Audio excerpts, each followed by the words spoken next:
Hello, Dr. Kemp here, the Hammond Doc. I have a second Hickok model 752A tube tester here on the desk that I'm getting ready to refurbish. And I've already done one of these and it turned out beautifully. This tube tester tests tubes, but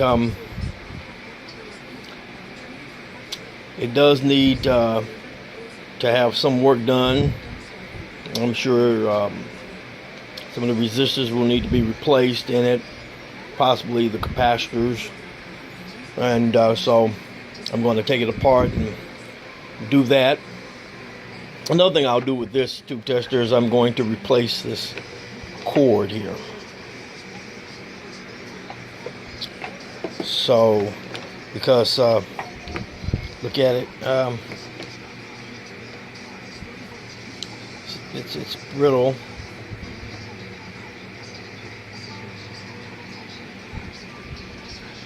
So I'll replace that with a fresh new cord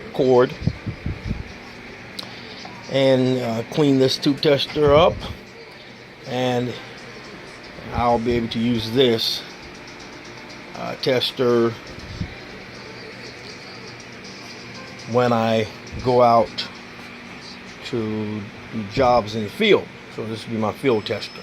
Alright, so that's what I wanted to show you in this video. Dr. Kemp, the Hammond Doc. Peace out.